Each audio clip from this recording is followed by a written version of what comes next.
Hello, YouTube. London Jen here. I've decided to start doing these little video updates with my thoughts or, little stuff that's going on. Full disclosure, I only recently realised that I could film directly on my phone and upload straight to YouTube and not have to go through an editing software and rendering process.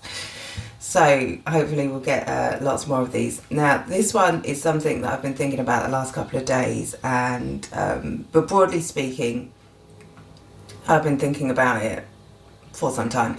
Now I'm going to talk about the Chris Unbias story, and obviously I came in as Chris Unbias left. He was already not on the scene when I sort of came into battle rap, and I learned gradually who he was, heard the name lots of times, and it was always attached to something mucky, or it was like, oh, what's happened there? Why was he so big and now he's not around? And I eventually learned the story of what happened with Chris Unbias and why he's not around.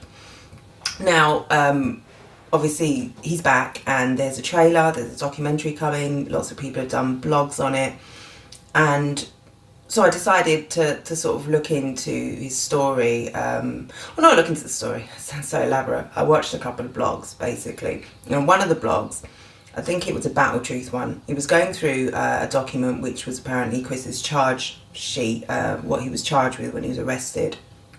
And that was it. He was responding to the trailer where I think Chris Unbias says something like, I don't know where these child abuse charges came from. And Battle Truth then goes to the charges and reads one of the charges and tells you, here, it says it here in black and white, or words to that effect. This is where the charges come from. How are you going to deny it?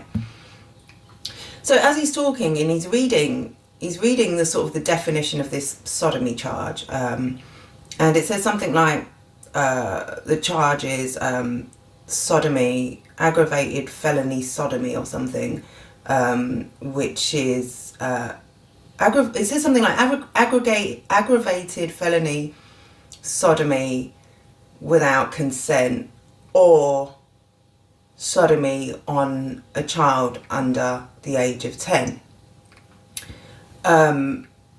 Or, so sodomy as a legal definition. Okay, let me back up a bit here. Battle Truth said that, and I'm thinking, hold on, that just sounds like you said he was charged with an offence against an adult or a child under 10. That's, let me go and look myself. Now, it's a criminal record, it's a public, or it's not a criminal record, but I thought, let me find out what's publicly available. Let me see if I can find what you've got there, or whatever else is available. And it took literally about 5 minutes of searching to find, it's basically a document listing the charges, listing when he was charged, the date of the offences, the date he was arrested for the offences, and the date he was bonded for those offences. It looks like he's currently out on bond. It looks like he hasn't been convicted of any of those charges. There are charges that he is on bond for. I think one of the charges was dropped. But looking at that charge, the sodomy charge, now that's exactly what it says. I looked up the legal definition of sodomy in Georgia, and it is basically it's rape involving the mouth or the anus. That's what sodomy is. Now, this charge is a charge of sodomy or sodomy against the child under 10. That "or" in there is very important. It's a little word, but it's doing an awful lot of work. Or, it's a simple word to understand. Adult or child. Or, not child. Adult or child. Now, I'm not here to to defend anybody. I know nobody's story. I know the truth of nothing. I'm just looking at some documents, and I'm not here to say what crimes are worse than others. In my mind, in my opinion, in my belief, in my morals, crimes against the innocent, the helpless, the vulnerable, children, they're worse than crimes against adults. But that's my morality, nothing to do with anything, no basis on fact. But now it seems like the whole battle rap community, or not the whole, let me not speak out of turn, it seems like there's a large share. What I know of Chris Unbias, I know via blogs, and I know that I learned that Chris Unbias was a child molester.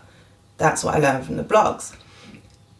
I don't know what information outside of what's publicly available they have. They don't talk about any, or the ones that I've seen, they don't talk about personal knowledge or experience. They refer to this charge, which says sodomy against an adult or a child. They see the words 10 years of age, 10 YOA in there, and that's automatically, the same things like, I could never pick up a charge against a child. Like, that would never be put on me. It's not a charge against a child. It's an adult or a child. It looks to me that is the wording of the offence. If you commit sodomy, or you are accused of committing sodomy in Georgia and maybe other states as well, that's what you're going to be charged with. That's what the wording will say. You could have committed, or alleged to have committed sodomy on a grown adult, and the wording will say sodomy on an adult or a child. Well, it doesn't say adult or a child, but you want to find these legal definitions yourself, it's easy to look them up. Now, my point is, and where my consternation came from, is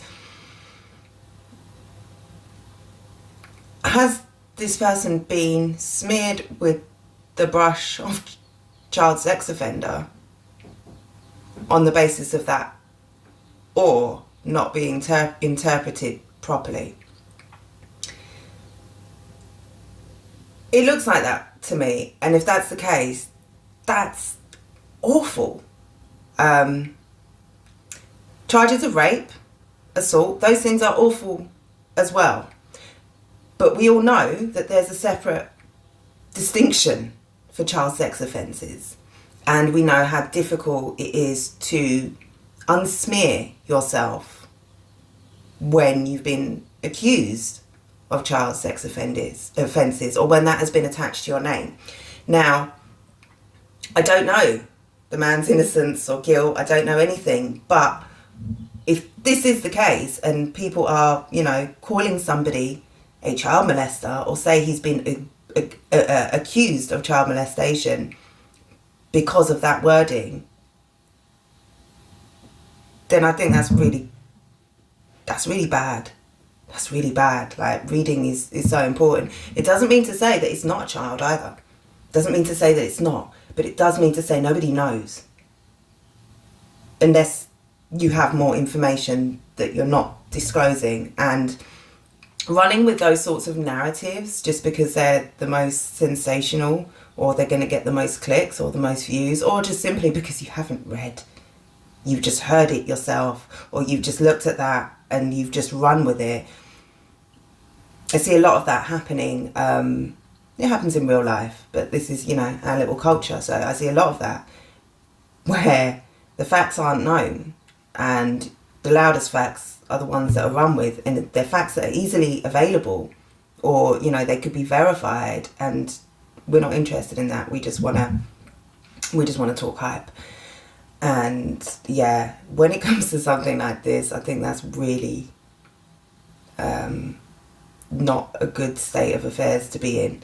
And I think, the opportunity needs to be afforded to anyone to really give their side of the story. So I hope that happens. And like I say, I have no idea as to innocence, guilt, or whatever the story is. And this isn't about Chris or what he did. It's about that word "or" and how it's dangerous to run away on some narrative that you know nothing about. But that's all for today. Thanks. See you next time.